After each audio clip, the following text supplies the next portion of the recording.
Siri Devi waxay ahayd atirisho filim maalgelisho iyadoo ka soo shaqeysay guud ahaan shirkadaha kala duwan ee India kuwaasoo aflaamta sameeya sida Tamil, Telugu, Hindi, Kannada iyo Malayalam. waxayna hanatay inay gaarto darajada atirishadii ugu horeysay ee magaca Superstar loogu yeero. waxay ku guuleysatay abaalmarinta Filmfare Awards tiro 5 jeer ah qaybaheeda kala duwan. sidoo kale 80maadkii iyo 90maadkii waxay ku jirtay xidigaha mushaharka ugu badan aflaamta ku sameeya iyadoo loo aqoonsaday xilligaas atirishada ugu awooda badan uguna magac weyn. sanadii 2013 dowladda India Siri Devi waxay siisay abaalmarinta Padma Shri oo ah abaalmarinta afaraad ee ugu darajada sareysa taasoo la siiyo muwaadin India ah oo dalkiisa wax badan u qabtay. shakina kuma jirin Siri Devi muddadii ay fanka ku jirtay inay qayb ka qaadatay sare u qaadida fanka Hindiya.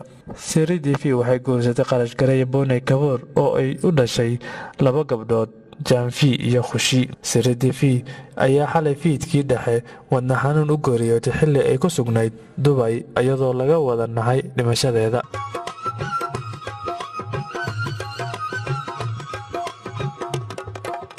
Siri Devi magaceeda dhabta ah waa Shiree ama Yanga Ayaban balse magaca Siri Devi ayaa in badan loo garanayaa waxayna ku dhalatay gobolka Madras ee dalka Hindiya. aabaheed waxaa lagu magacaabaa Ayaban waana reer Tamil halka hooyadeed reer Telugu tahay laguna magacaabo Rajeswari. aabaheed wuxuu ahaa qareen ama abukaate waxaana la dhalatay hal gabar iyadoo ay xidigtaan taariikh ahaan dhalatay 13 bishii Agoosto 1963 waxayna geeriyootay iyadoo 54 sano jir ah. muddadii yaraanteeda waxay jeclaan jirtay qaabjilniinka.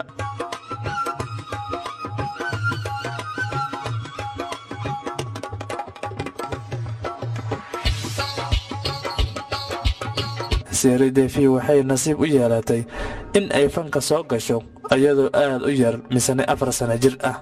filimkeedii ugu horeeyay oo ay ka soo muuqato wuxuu ahaa filim Tamil ah kaasoo lagu magacaabo Thunaivan waxayna ku lahayd door muhiim ah filimka. sidoo kale filimkeedii ugu horeeyay ee Telugu ah wuxuu ahaa Manana Nirdoshi kaasoo soo baxay 1970 balse Siri Devi waxqabadkeedii caruurnimo iyo xirfadeeda heerka sare ah wuxuu soo shacbaxay markii ay sameysay filimkii Malayalamka ahaa ee Bombata sanadii 1971 waxayna filimkan ku qaadatay abaalmarinta Filmfare qaybta caruurta Filmfare Best Child Artist ee gobolka Kerala. wixii markaas ka dambeeyay Siri Devi xirfadeeda ayaa la dhacay waxayna noqotay dooqa koowaad ee film sameeyayaasha Koonfur India dhanka caruurta iyadoo sameysay aflaam badan ilaa ay ka soo qaangaarto.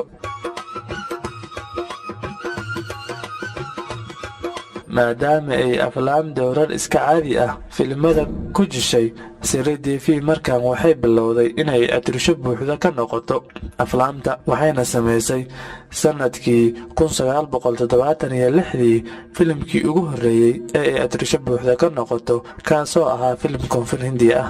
waxayna ku soo caanbaxday dhanka hogaaminta filimkii Mandori Mudiju kaasoo ah mashruuc guul wacan gaaray sidoo kalena ay Siri Devi aqoonsi ku heshay. waxaa u xigay aflaam badan oo ay la sameysay Kamal Hassan iyo Rajinath oo xilligaas Koonfur Hindiya atoorayaal dhalin ah ka ahaa. Siri Devi waxay noqotay xidig caalami ah oo laga daba dhaco sidoo kalena aqoonsi weyn ayay ka heshay dhanka Koonfur Hindiya waxa ayna gaartay heer loogu waco Amitabh Bachchanka Koonfur Hindiya iyadoo guulo waaweyn ka soo hoysay fanka koonfureed ayay xidigtan go'aan ku gaartay inay Bollywoodka awood ku qabsato. Siri Devi waxay Koonfur Hindiya ku xafaltami jireen atirishada Jaya Prada sida awgeed hal mar ayay soo wada galeen Bollywoodka ayagoo isku sanad aflaamtooda la wada saaray. Siri Devi waxay atirisho buuxda ka noqotay filimkii Solfas One oo soo baxay 1979 kaasoo ay la jishay Amol Betekar. nasiib xumo Siri Devi filimkan wuxuu ka noqday mid guuldarraysta oo aan ganacsi fiican samaynin.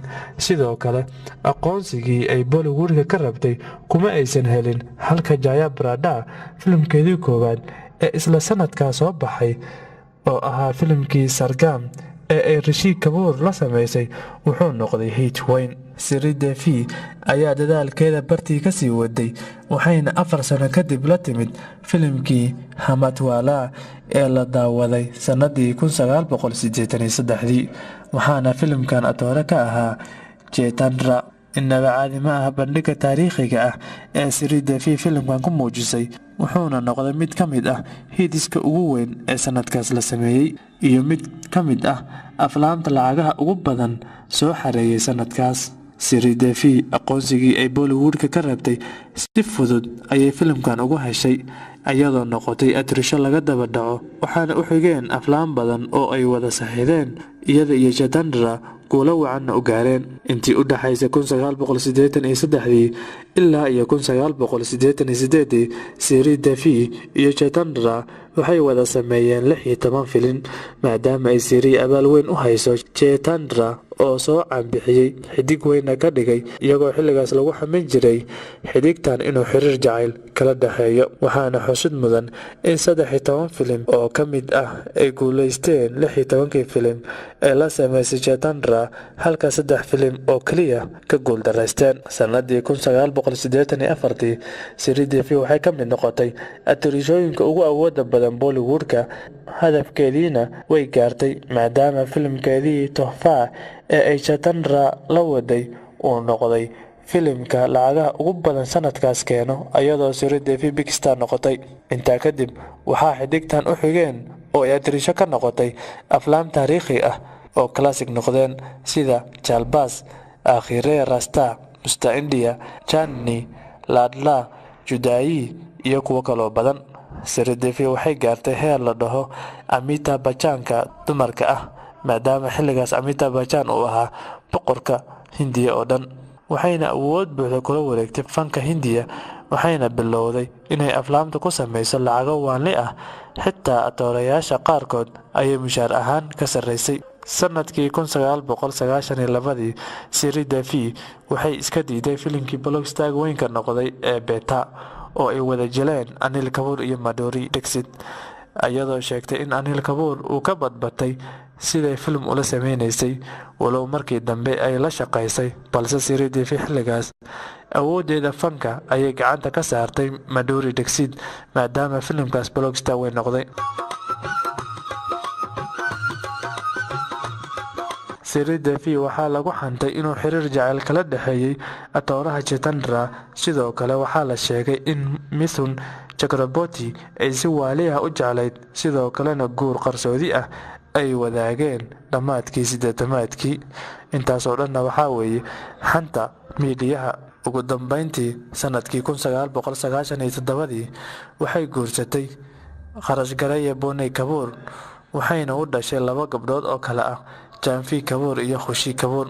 Janvi filimkeedii koowaad ee Bollywoodka ah sanadkan ayaa la daawan doonaa, waxaana la hogaaminayay Ishaan Khatra, halka Khushi la sugayo inay soo gasho Bollywoodka. Sidoo kalena Siri Devi waxay eedo u tahay wiil iyo gabar kale oo uu dhalay Boney Kapoor, kuwaasoo kale ah Arjun Kapoor oo ah atoore filimada jila iyo Arshula Kapoor. Sidoo kale Siri Devi dhimashyaalkeed waxaa ka mid ah Anil Kapoor iyo Sanjay Kapoor oo labaduba ah jilayaal Bollywoodka ka tirsan. Siri Devi waxay ka qayb gashay aroos qaas ah oo lagu casuumay, wuxuuna ka dhacay Dubai, halka ay la socdeen gabadheeda Khushi Kapoor iyo saygeeda Boney Kapoor. Siri Devi ayaa la sheegay xalay fiidkii oo ay taariikhda ku beegnaan 24 Febraayo in uu xanuun kadis ah oo dhanka wadnaha ah ku soo booday, sidoo kalena u geeriyootay daqiiqada kadib. Geerideeda waxaa hal mar isla wada kaceen Hindiya oo dhan. Sidoo kalena dumaashigeeda Sanjay Kapoor ayaa shaaciyay in geerida naxdin weyn tahay maadaama Siri Devi horay aan looga qaban wadnaha. Abaalmarinada ay Siri Devi ku guuleysatay waxaa ka mid ah Filmfare Awards. Waxay ku guuleysatay tiro 5 jeer ah oo ay isugu jiraan Filmfare qaybteeda Bollywoodka ka dhisan iyo midda koonfur ka dhisan, waxayna kala yihiin Jalbaz oo soo baxay 1990kii waxay ku heshay atirashada ugu wanaagsan ee Bollywoodka. Lahame oo 1992 soo baxay waxay ku heshay atirashada ugu wanaagsan ee Bollywoodka. Shahna Kasam 1991 waxay ku heshay atirashada ugu wanaagsan ee Telugu. Mendam Kokila 1982 waxay ku heshay atirashada ugu wanaagsan ee Tamil. Fayati Nile oo soo baxay 1977 waxay ku heshay abaalmarin qaas ah oo Koonfur India oo dhan loogu soo xushay. Zee Awards waxay ku doonsiisay sanadkan abaalmarinta atirashada ugu wanaagsan oo ay ku heshay filimkii Mam. Waxaa jiraan abaalmarino fara badan oo yaryar oo ay ku guuleysatay.